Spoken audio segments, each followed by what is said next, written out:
बताया जा रहा है कि दरअसल बंगला तो छोड़ा, लेकिन उसके साथ साथ कौन कौन सा सामान लेकर के गए हैं ये बताया जा रहा है। लेकिन अब यहां पर कैसे जेडीयू और आरजेडी के बीच इसी मामले को लेकर के कि बंगले में ये सामान गायब कैसे है, कैसे सियासी वार प्रत्यावार हो रहा है, घमासान छिड़ा हुआ है, वो सुनवाते हैं।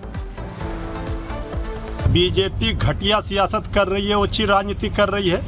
अब कह रही है कि तेजस्वी यादव जी एसी खोलकर चले गए, बेड लेकर चले गए। इसी से पता चलता है ये तेजस्वी यादव जी के फोबिया से ग्रसित हैं। इतना गिरा हुआ राजनीति, निचले स्तर पर राजनीति बीजेपी ही कर सकती है, ये जनता सब देख रही है। अगर बीजेपी को चाहिए कि तेजस्वी यादव जी ही उनके बंगले में एसी लगा दें और बेड पहुंचा दें तो वो कर देंगे।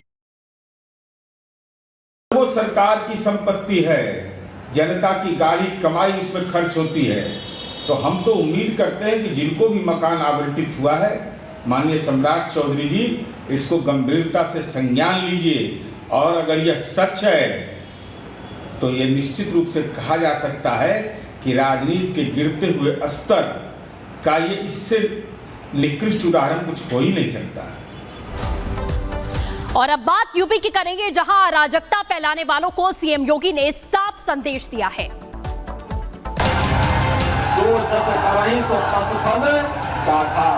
न किसी पर अत्याचार करती है और न किसी के अत्याचार को स्वीकार ही करती है, सबका हिसाब बराबर करके रख देती है।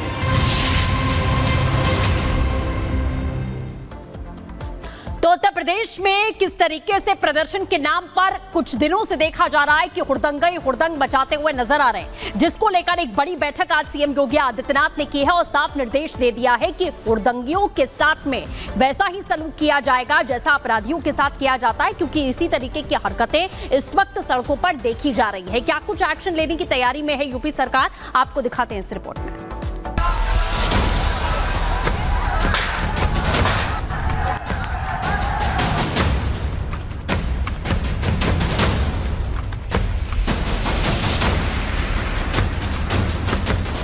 उपद्रवियों को सीएम योगी आदित्यनाथ की सीधी चेतावनी। प्रदर्शन के नाम पर अराजकता नहीं होगी बर्दाश्त। यूपी में करोगे हुड़दंग तो पुलिस का चलेगा राजदंड। उत्तर प्रदेश के मुख्यमंत्री योगी आदित्यनाथ ने एक बार फिर अराजकता फैलाने वालों को कड़ी चेतावनी दे दी है। अभी हाल ही में सहारनपुर से लेकर गाजियाबाद में प्रदर्शन के दौरान भीड़ में शामिल कुछ लोगों ने हंगामा करने की कोशिश की थी। माना जा रहा है कि योगी ने ऐसे ही प्रदर्शनकारियों को कानून के दायरे में रहने की नसीहत दे दी है। सीएम योगी आदित्यनाथ ने पुलिस और प्रशासन के अफसरों के साथ हुई एक मीटिंग में अपने तेवर दिखाए हैं। लखनऊ में हुई इस मीटिंग में योगी आदित्यनाथ ने कहा कि किसी भी धर्म से जुड़े देवी देवता, महापुरुषों, संतों के खिलाफ अपमानजनक टिप्पणी अस्वीकार्य है, लेकिन इसके विरोध के नाम पर अराजकता भी बर्दाश्त नहीं की जाएगी। महापुरुषों के लिए प्रत्येक नागरिक के मन में कृतज्ञता का भाव होना चाहिए, लेकिन इसे किसी पर जबरन थोपा नहीं जा सकता। अगर कोई आस्था के साथ खिलवाड़ करेगा तो कानून के दायरे में आरोपी को सजा दिलाएंगे, लेकिन विरोध के नाम पर अराजकता स्वीकार नहीं है। ऐसा दुस्साहस करने वालों को इसकी कीमत चुकानी पड़ेगी।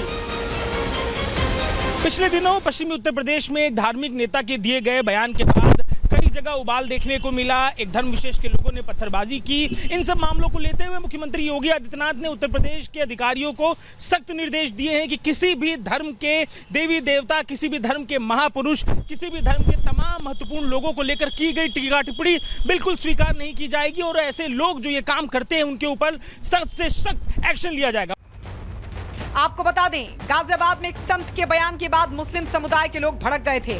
इसके बाद गाजियाबाद, सहारनपुर और बुलंदशहर में प्रदर्शन के नाम पर हंगामा करने की कोशिश की गई थी, जिसे पुलिस ने काबू कर लिया।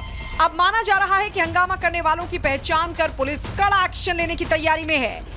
पुलिस के द्वारा मुकदमा 20 लोगों के ऊपर नामजद और कुछ अज्ञात के ऊपर दर्ज किया गया, जिसमें से कि 13 लोगों की गिरफ्तारी की गई है और उनके खिलाफ कार्रवाई की जा रही है। हमारे पास जितने सीसीटीवी फुटेज और वीडियो उपलब्ध हैं उनके आधार पर ये पहचान की गई है और लोगों से पूछताछ के आधार पर पहचान की गई है, जिसके आधार पर ये कार्रवाई की जा रही है। दूसरी तरफ हिंदू धर्म के दशहरा और दिवाली जैसे त्योहार भी आ गए थे। इस त्योहार के रंग में भंग डालने वालों की कोशिश करने वालों पर नकेल कसने के लिए पुलिस को खुली छूट दे दी गई है। ये पहला मौका नहीं है जब योगी ने अराजकता फैलाने वालों को खुली चेतावनी दी हो। 1-2 महीने पहले भी विधानसभा में योगी आदित्यनाथ का ऐसा ही रौद्र रूप देखने को मिला था। रिपब्लिक भारत कोचिना स्टूडियो से खबरों का सिलसिला लगातार जारी है।